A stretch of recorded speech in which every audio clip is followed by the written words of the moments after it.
Pertama, pengertian bayi tabung.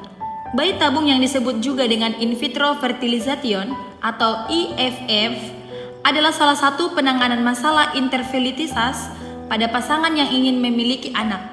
Bayi tabung dilakukan dengan mempertemukan sel sperma dan sel telur atau pembuahan di luar. Singkatnya, setelah sel telur berhasil dibuai oleh sel sperma dari luar tubuh dan menjadi embrio, maka embrio tersebut akan dipindahkan ke dalam rahim wanita. Jika embrio sudah menempel di dinding rahim, maka janin akan tumbuh dan dilahirkan 9 bulan, kemudian seperti kehamilan pada umumnya. Selanjutnya, latar belakang bayi tabung. Bayi tabung merupakan metode yang bisa membantu orang tua yang menginginkan keturunan akan tetapi memiliki hambatan. Biasanya, hambatan yang terjadi berupa masalah reproduktif atau kesuburan baik dari istri maupun suami. Namun perlu Anda ketahui bahwa biaya bayi tabung cukup mahal, sehingga tidak heran jika tidak banyak orang yang bisa menggunakan metode ini. Sebelum melakukan proses bayi tabung, biasanya pasangan suami istri akan melakukan serangkaian pemeriksaan terlebih dahulu. Salah satunya adalah pemeriksaan untuk menentukan seberapa besar peluang kehamilan dengan hubungan seksual biasa sebelum merekomendasikan menggunakan metode ini. Jika hasilnya peluang cukup kecil, maka barulah bayi tabung menjadi opsi terakhir. Berikut ini beberapa kondisi umum yang memerlukan penanganan dengan bayi tabung. 1. Sperma suami kurang berkualitas sehingga membuat gerak sperma ke sel telur buruk. 2. Istri mengalami masalah kesuburan. 3. Istri mempunyai cadangan ovarium rendah sehingganya hanya sedikit sel telur yang berkualitas. 4. Istri mengalami masalah struktural reproduksi, salah satunya seperti saluran tuba tersumbat. 5. Istri memiliki gangguan jaringan rahim yang menyebabkan infertilitas. 6. Suami istri atau keduanya didiagnosis tidak subur tanpa penyebab yang jelas. 7. Sering mengalami keguguran. 8. Istri memiliki gangguan hormon sindrom polikistik ovarium yang menyebabkan ovarium membesar dengan kista kecil di bagian luar. Selanjutnya yaitu tujuan bayi tabung. Dari pengertian bayi tabung dan prosesnya, maka tujuan program ini yang penting paling utama adalah untuk menghasilkan bayi sehat dan terhindar dari komplikasi medis, baik bayi maupun ibunya. Untuk Anda yang menginginkan kehamilan dengan cara alami atau natural, maka Anda harus memiliki sel telur yang berkualitas, berevolusi dan mendapatkan sperma yang juga berkualitas saat masa subur. Agar terjadi kehamilan, sel sperma harus bertemu dengan sel telur untuk pembuahan. Untuk itu, sel tuba harus terbuka dan rahim juga harus mampu menjadi tempat tumbuhnya embrio. Akan tetapi, bagi pasangan suami istri yang memiliki hambatan untuk mengalami proses tersebut, sebagian besar masyarakat memilih program bayi tabung agar bisa tetap mendapatkan keturunan. Selanjutnya yaitu prosedur bayi tabung. Yang pertama, indukasi evolusi. Tahapan pertama dalam proses bayi tabung adalah induksi evolusi. Ini merupakan proses pelepasan sel telur dengan cara dirangsang menggunakan obat-obatan. Cara ini dilakukan agar dokter bisa mengambil lebih banyak telur yang bisa diambil agar peluang pembuahannya lebih besar. Yang kedua, ada pengambilan sel telur. Jika proses induksi evolusi berhasil, dokter akan mengambil sel telur dari ovarium untuk dievakuasi dan dinilai kualitasnya. Selanjutnya, sel telur akan disatukan dengan sel sperma yang sebelumnya sudah diambil dan ditempelkan dalam wadah khusus. Yang ketiga, ada pembuahan. Sel telur dan sel sperma yang telah melewati proses evolusi dan seleksi selanjutnya akan disatukan dengan inkubator. Hal ini bertujuan agar terjadi pembuahan yang berlanjut dengan pembentukan embrio. Selanjutnya yang keempat yaitu persiapan embrio. Jika proses pembuahan berhasil, maka akan menghasilkan embrio. Selanjutnya, embrio yang dihasilkan dari program bayi tabung ini akan dievaluasi. Embrio yang berkualitas dan sehat akan dipilih untuk ditanamkan pada tahap berikutnya. Yang keempat, ada penanaman embrio. Embrio yang sudah berhasil dari proses bayi tabung dalam inkubator selanjutnya akan ditransfer ke dalam rahim ibu setelah matang. Penanaman embrio ini biasanya dilakukan 5 hari setelah proses pembuahan berhasil. Jika embrio berhasil menempel pada lapisan rahim, artinya terjadi kehamilan. Selanjutnya, Anda harus melakukan pemeriksaan kandungan secara rutin untuk mengetahui perkembangan janin dalam rahim agar pembuahannya bagus. Berikut ini adalah cuplikan video bagaimana proses bayi tabung dari awal sampai akhir.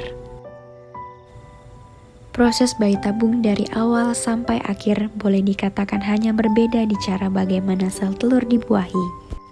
Sel telur yang diambil dari calon ibu, kemudian dibuahi, dan setelahnya akan dipindahkan ke dalam rahim wanita untuk menciptakan kehamilan, berkembang, kemudian dilahirkan seperti pada umumnya.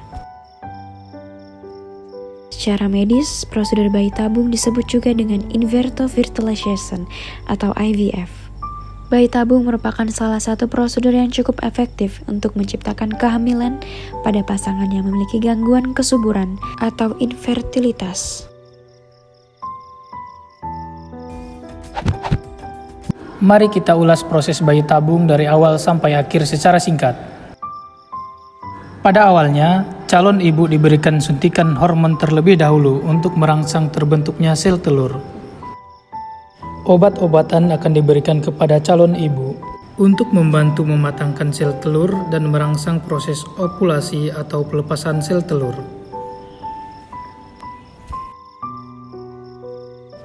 Selanjutnya, calon ibu mengikuti tahap pengujian. Untuk menentukan kesiapan tubuh sebelum pengambilan sel telur melalui tes darah dan USG.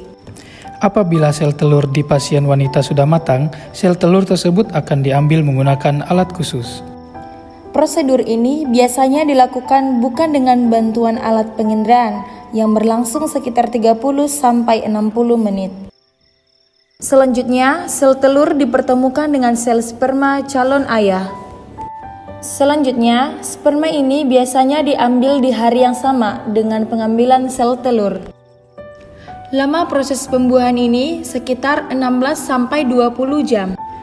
Kemudian, setelah dibuahi sel telur, disimpan atau dipantau di laboratorium selama 3-5 hari.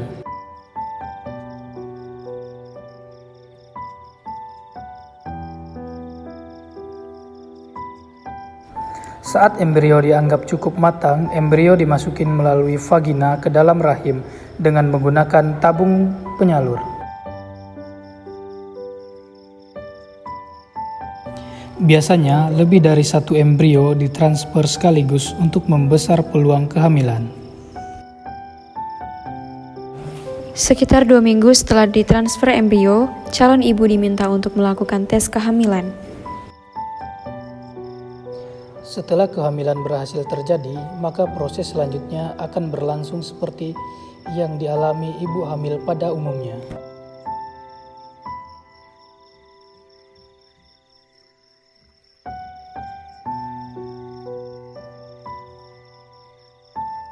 Proses bayi tabung tidaklah sederhana. Proses ini membutuhkan waktu sejak proses konsultasi kedokteran sampai pada masa observasi setelah penyuntikan embrio ke dalam rahim. Selain itu, dari berbagai sumber perkiraan biaya prosedur bayi tabung di Indonesia berkisar 60-100 juta rupiah. Biaya tersebut di luar biaya prosedur atau tindakan lain dan obat-obatan jika dibutuhkan. Pandangan Gereja Katolik tentang bayi tabung. Praktek in vitro fertilization atau bayi tabung tidak sesuai dengan ajaran Gereja Katolik karena beberapa alasan. Yang pertama, umumnya in vitro fertilization atau bayi melibatkan aborsi karena embrio yang tidak berguna dihancurkan atau dibuang. Konsili Vatikan II Gaudium et Spes 27. Selain itu, apa saja yang berlawanan dengan kehidupan sendiri, misalnya bentuk pembunuhan, yang manapun juga penumpasan suku, pengguguran atau aborsi, itu semua dan hal-hal lain yang serupa memang perbuatan yang keji dan sangat berlawanan dengan kemuliaan Sang Pencipta. Pengambilan sperma yang dilakukan dengan masturbasi. Masturbasi merupakan perbuatan dosa. dan tidak pernah dibenarkan. Katekismus Gereja Katolik nomor 2352. Masturbasi adalah rangsangan alat-alat kelamin yang disengaja dengan tujuan membangkitkan kenikmatan seksual. Gereja dalam tradisinya mencap masturbasi sebagai satu tindakan yang sangat bertentangan dengan ketertiban atau moral, karena penggunaan kekuatan seksual dengan sengaja, dengan motif apapun itu dilakukan, di luar hubungan suami istri yang normal, bertentangan dengan hakikat tujuannya. Katekismus Gereja Katolik nomor 2396, masturbasi, percabulan, pornografi, dan praktek homoseksual termasuk dosa-dosa yang sangat melanggar kemurnian. Persatuan sel telur dan sperma dilakukan di luar hubungan suami istri yang normal. In vitro fertilization atau bayi tabung jelas meniadakan aspek persatuan atau union antara suami dengan istri. Aspek procreation juga disalahgunakan karena dilakukan secara tidak normal. Jadi kedua aspek hubungan suami istri yang disebutkan dalam Human Naivete 12 tidak dipenuhi dengan normal. Human Naivete 12, persatuan dan prokreasi. Doktrin khusus ini yang sering diuraikan oleh magisterium gereja didasarkan pada hubungan yang tidak terpisahkan yang ditetapkan oleh Allah yang tidak boleh diputuskan oleh manusia atas inisiatifnya sendiri. Antara makna kesatuan dan makna prokreasi yang keduanya melekat pada gereja. Selanjutnya pertimbangan lain tentang IVF yang tidak dapat diterima oleh Gereja Katolik, antara lain IVF adalah percobaan yang tidak mempertimbangkan harkat sang bayi sebagai manusia, melainkan hanya untuk memenuhi keinginan orang tua. Bayangkan bagaimana embrio tersebut dibekukan atau frozen. Praktek IVF atau bayi tabung menghilangkan hak sang anak untuk dikandung dengan normal. Melalui hubungan perkawinan, suami istri jika melibatkan ibu angkat, ini juga berarti menghilangkan haknya untuk dikandung oleh ibunya yang asli. Puncaknya terdapat dalam ajaran Paus Yohanes Paulus II dalam surat ensiklik Evangelium Vitae 14, The Gospel of the Life, yang mengatakan demikian. Bermacam teknik reproduksi buatan seperti bayi tabung yang kelihatannya seolah mendukung kehidupan dan yang sering dilakukan untuk maksud demikian, sesungguhnya membuka pintu ancaman terhadap kehidupan terpisah dari kenyataan bahwa hal tersebut tidak dapat diterima secara moral, karena hal itu memisahkan procreation dari konteks hubungan suami istri. Teknik-teknik yang demikian mempunyai tingkat kegagalan yang cukup tinggi. Tidak hanya dapat hal perbuatan fertilisasi, tetapi juga dari segi perkembangan embrio yang mempunyai tingkat risiko kematian yang tinggi, umumnya di dalam jangka waktu yang pendek. Lagi pula, jumlah embrio yang dihasilkan seiring lebih banyak daripada yang dibutuhkan untuk implantasi dalam rahim wanita itu, dan spare embrio cadangan. Ini lalu dihancurkan atau digunakan untuk penelitian yang dengan dialih ilmu pengetahuan atau kemajuan. Ilmu kedokteran pada dasarnya merendahkan kehidupan manusia pada tingkat materi biologis semata yang dapat dibuang begitu saja. Maka kita mengetahui bayi tabung atau IVF yang merupakan teknik reproduksi buatan bertentangan dengan ajaran Gereja Katolik. Memang mungkin para pasangan tidak dapat mengandung anak secara normal, mengalami kenyataan yang cukup menyakitkan. Jika mereka sungguh merindukan kehadiran anak-anak di tengah mereka, mungkin mengadopsi anak adalah jalan keluarnya. Memang kerinduan untuk membesarkan anak adalah suatu keinginan yang mulia. Namun kita harus berpegang bahwa tujuan yang baik mempunyai anak itu harus tidak diperoleh dengan jalan yang tidak sesuai dengan ajaran Tuhan. Tanggapan gereja terhadap bayi tabung. Sejak abad ke-19 hingga mengalami perkembangan sekarang, ilmu dan teknologi di bidang kedokteran berkembang begitu pesat. Salah satu hasil kemajuan di bidang ini adalah ditemukan cara-cara baru dalam membantu manusia memperoleh keturunan yang dikenal dengan bayi tabung. Pada dasarnya, program bayi tabung bertujuan membantu manusia yang tidak mampu melahirkan anak secara alamiah, sehingga di satu sisi dapat dipandang sebagai kemajuan ilmu pengetahuan. namun di sisi lain menimbulkan banyak permasalahan hukum khususnya dalam gereja Katolik. Inseminasi, pembuatan atau bayi tabung dikategorikan sebagai salah satu bentuk kontrasepsi. Hal ini dilandasi kitab suci yang terjabar dalam kitab Kejadian, yakni di mana Tuhan menciptakan laki-laki dan perempuan dan bersabda, "Beranak cuculah dan berkembang biaklah, bertambah banyak, penuhilah muka bumi." Yang ditekankan di sini yakni kata beranak. Beranak atau melahirkan merupakan sebuah proses dari fertilisasi atau pembuahan yang terjadi dalam rahim yang tentunya diperoleh melalui hubungan seksual atau hubungan badan antara laki-laki dan perempuan hingga proses keluarnya bayi dari rahim seorang wanita. Persoalan ini dipandang sebagai pengangkalan terhadap isi kitab suci yang berbunyi, "Susah payahmu waktu mengandung akan kubuat sangat banyak, dan dengan kesakitan engkau akan melahirkan anakmu." Sejak awal mula seorang manusia diciptakan untuk menjadi partner bagi yang lain. Gagasan ini sesungguhnya mau menegaskan bahwa manusia pria dan wanita memang diciptakan untuk bersatu dalam hubungan yang setara, dan ikatan perkawinan akhirnya lahir sebagai wujud persatuan antara pria dan wanita dengan tujuan prokreasi untuk meneruskan keturunan. Teknik reproduksi buatan seperti bayi tabung yang kelihatannya seolah mendukung kehidupan dan sering dilakukan untuk maksud demikian.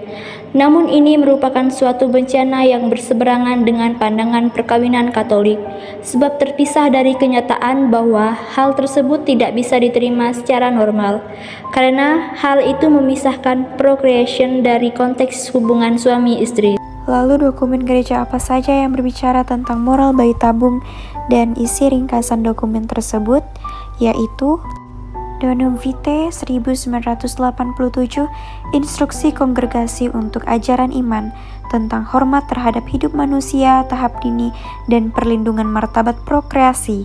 Jawaban atas beberapa soal aktual dewasa ini. Selanjutnya Evangelium Vitae. Evangelium Vitae, Injil Kehidupan, 25 Maret 1995, Ensiklik Paus Yohanes Paus II tentang nilai-nilai hidup manusia yang tidak bisa diganggu-gugat. Veritatis Splendor, Veritatis Splendor, Cahaya Kebenaran, Ensiklik Paus Yohanes Paulus II tentang pertanyaan-pertanyaan fundamental ajaran moral gereja. Selanjutnya, Piagam bagi Pelayanan Kesehatan. Piagam bagi Pelayanan Kesehatan 1995, Piagam Panitia Kepausan untuk Raksa Pastoral Kesehatan tentang masalah-masalah bioetika, etika kesehatan, dan pendampingan orang sakit. Kemudian martabat prokreasi insani dan teknologi produktif. Aspek-aspek antropologis dan etis dari Akademi Kepausan untuk Hidup pada tahun 2004. Pada kesimpulannya, Gereja Katolik melihat bahwa praktek in vitro fertilization atau bayi tabung tidak sesuai dengan ajaran Gereja Katolik. Pertimbangan dalam hal ini antara lain, yang pertama, umumnya in vitro fertilization melibatkan aborsi, karena embrio yang tidak berguna dihancurkan atau dibuang. Yang kedua, pengambilan sperma dilakukan dengan masturbasi, dan masturbasi sebagai perbuatan dosa. Yang ketiga, persatuan sel telur dan sperma dilakukan di luar hubungan suami istri yang normal. In vitro fertilization atau bayi tabung jelas meniadakan aspek persatuan atau union antara suami dengan istri. Aspek procreation juga disalahgunakan karena dilakukan secara tidak normal. Jadi, kedua aspek hubungan suami istri yang disebutkan dalam Humanae Vitae 12 tidak dipenuhi dengan normal. Dengan ini, kami menyimpulkan diskusi mengenai pandangan Gereja Katolik tentang bayi tabung. Semoga pembahasan ini memberikan pemahaman lebih lanjut. Jangan lupa untuk berbagi dan berdiskusi. Sampai jumpa di video selanjutnya. Kami kelompok 3 pamit undur diri. Terima kasih. Tuhan Yesus memberkati.